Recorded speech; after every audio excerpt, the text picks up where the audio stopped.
2 سال پہلے مجھ پہ الزام لگایا تھا کہ 70 ارب روپیہ ملتان سکھر موٹر وے میں میں نے کمیشن وصول کی ہے. آج 2 سال ہو گئے ہیں, کوئی جے آئی ٹی تک نہیں بنی.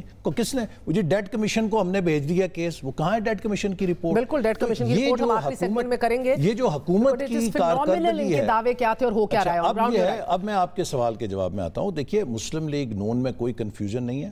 ہم سمجھتے ہیں کہ پاکستان 72 سال سے جو دھکے کھا رہا ہے, اب وقت آ گیا ہے کہ اس سے نکلا جائے, اس پینڈولم سے نکلا جائے اور اس کو آئین کے راستے پہ ڈالا جائے.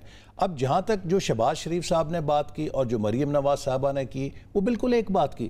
ہوا یہ کہ میڈیا نے شہباز شریف صاحب کی پوری بات نشر نہیں کی. انہوں نے یہ کہا کہ اگر اگلے الیکشن میں ہم جیت جاتے ہیں تو ہم تنہا حکومت بنانے کی بجائے سب کو ساتھ لے کے ایک براڈ بیس نیشنل گورنمنٹ بنائیں گے تاکہ ریفارمز کر سکیں. میں سمجھتا ہوں کہ یہ وہی بات انہوں نے کی ہے جو پی ڈی ایم کے جلسے میں نواز شریف صاحب نے اس وقت کی تھی جب پیپلز پارٹی بھی شامل تھی, کہ اگلے الیکشن میں اگر ہم جیتے ہیں تو ہم تنہا حکومت نہیں کریں گے, ہم آپ سب کو اپنا پارٹنر بنا کے اس حکومت میں شریک کریں گے, چونکہ ہم سب نے مل کے پاکستان کو اس دلدل سے نکالنا ہے. تو لہٰذا میرے نزدیک اس میں کوئی سر یہ پہلی بار نہیں ہوا, اگر آپ اجازت دیجئے. وہی والا مسئلہ ہے سر کہ یہی کام ایم کیو ایم جو کرتی رہتی تھی, الطاف صاحب باہر سے بیٹھ کے کچھ کہہ دیتے تھے, اس کے بعد تشریح وضاحتیں.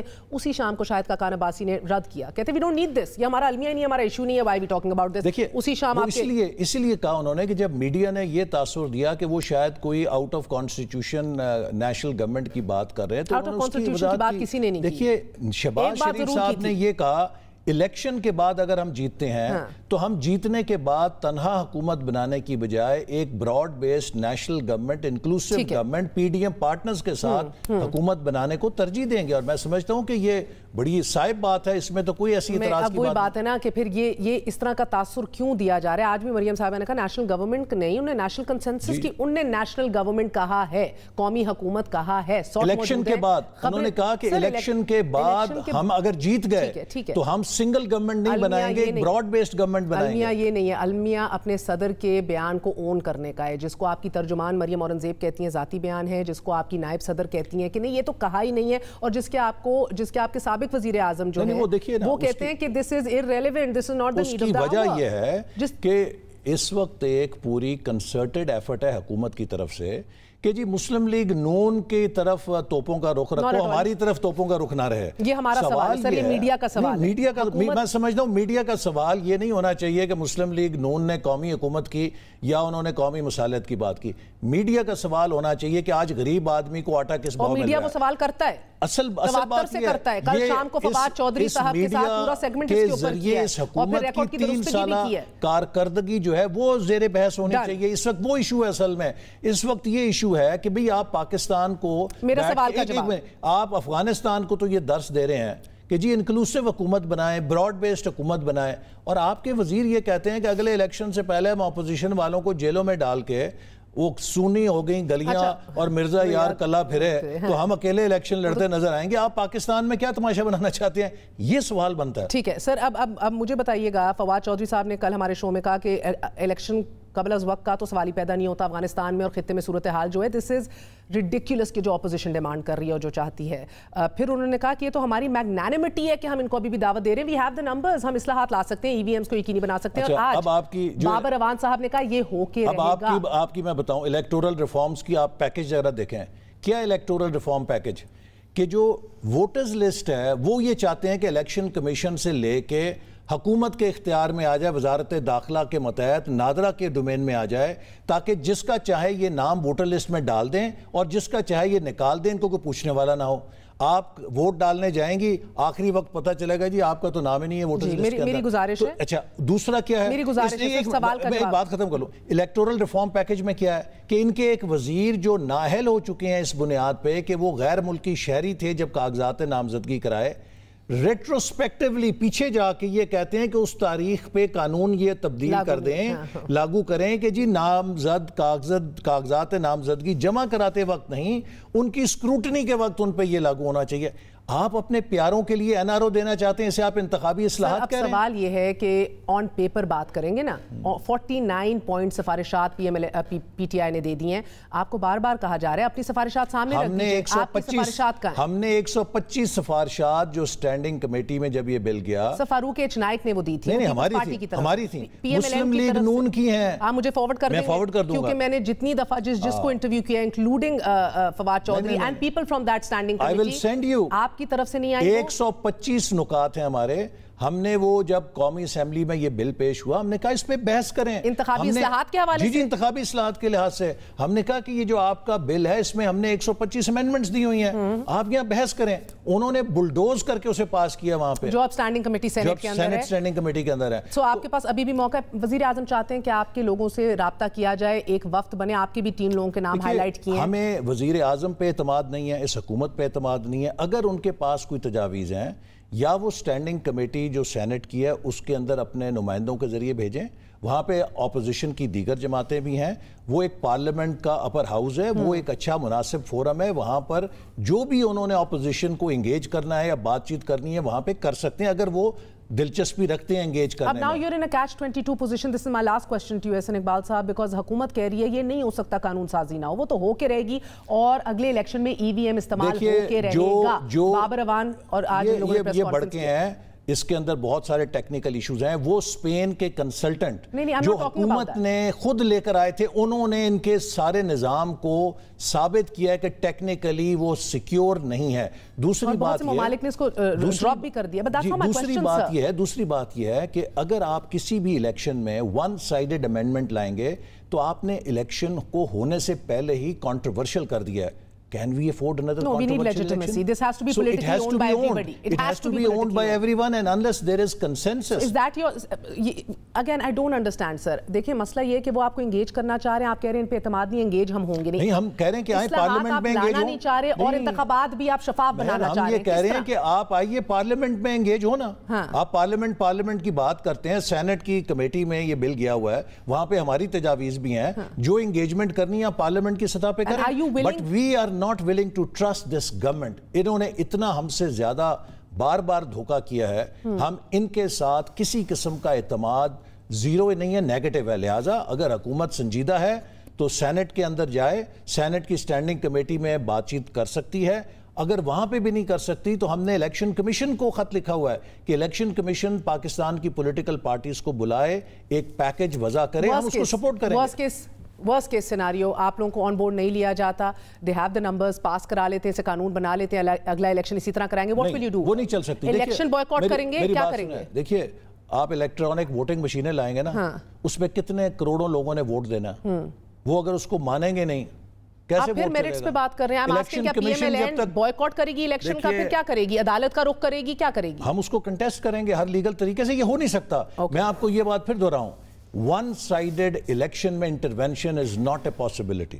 Thank you very much. Ahsan Iqbal sahib ہمارے ساتھ موجود تھے. حکومت پر اعتماد نہیں ہے اور ون سائیڈڈ اصلاحات جو ہیں وہ ممکن ہی نہیں ہیں. پولیٹیکل کور, اونرشپ, لیجیٹیمیسی نہیں ہوگی. ناظرین آپ کو بتائے چلتے ہیں وقفے سے پہلے آج اسلام آباد ہائی کورٹ نے لاہور میں 2 صحافیوں کو گرفتار کرنے والے ایف آئی اے افسران کے خلاف کارروائی کا حکم دے دیا. اسلام آباد ہائی کورٹ میں سائبر کرائم قوانین کے تحت ایف آئی اے کی جانب سے اختیارات کے تجاوز کے خلاف کیس کی سماعت کے دوران اٹارنی جنرل نے عدالت سے درخواست کی کہ اگر ایف آئی اے نے افسران نے پروسیس کی خلاف ورزی کی ہے تو ان کے خلاف یقیناً کارروائی ہونی چاہیے. عدالت نے استفسار کیا, بار بار کہا گیا ہے کہ اس تاثر کو ختم کریں.